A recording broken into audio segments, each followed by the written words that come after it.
Valentine's Day was supposed to be filled with love and joy, but the one I experienced was anything but.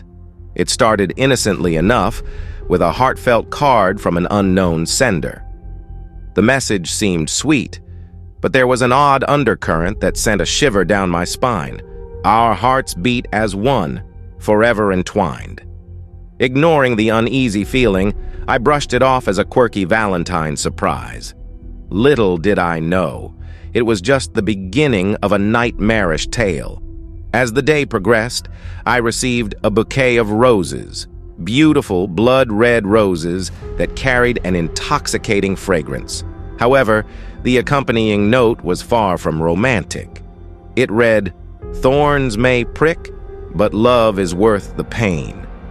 As darkness fell, my apartment took on an eerie atmosphere. A strange rhythmic tapping echoed through the walls, as if unseen fingers played a haunting melody. My unease grew as I realized the sound seemed to be coming from the hallway. Peeking through the peephole, I saw no one, but the tapping continued, growing louder and more insistent. With trembling hands, I opened the door, and the source of the sound revealed itself. A single red balloon floated in the hallway, tethered to an invisible thread. Attached was a note that sent chills down my spine. Love is like helium, lighter than air, yet it binds us in ways you can't escape. I retreated into my apartment, heart pounding. The feeling of being watched lingered, and an inexplicable fear settled over me. I convinced myself it was just a bizarre prank, but the unease festered. As I prepared for bed, a shadowy figure appeared in the mirror, a silhouette that wasn't mine. Panic gripped me, and I turned to confront it, but there was no one there. The figure seemed to mock me, a sinister reflection of the love-themed horrors that unfolded. In the silence of the night, whispers echoed through the apartment. Soft, eerie voices murmured words of love twisted into something sinister. The walls seemed to absorb the words, and the air became thick with a stifling presence. Unable to shake the feeling of being ensnared in an unseen trap, I tried to sleep, but the night had more horrors in store. A soft, mournful wail echoed through the apartment, a sound that sent shivers down my spine.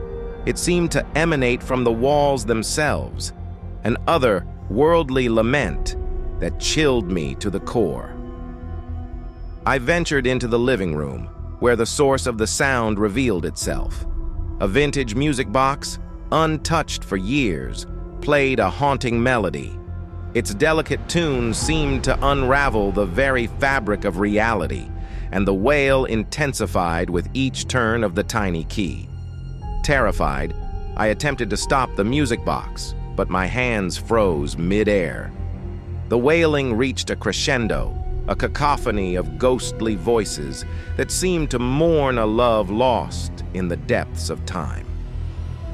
Desperation clawed at my chest as I fled from the relentless sound. The once familiar surroundings warped into a nightmarish labyrinth, and the air became heavy with a sense of impending doom. The clock struck midnight, and the haunting symphony reached its zenith.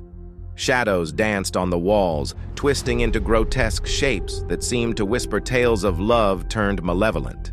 In the midst of the spectral chaos, a ghostly figure materialized, a silhouette adorned in tattered wedding attire. Hollow eyes locked onto mine, and a voice, soft as a sigh, murmured, "Love's embrace is eternal, even in the afterlife."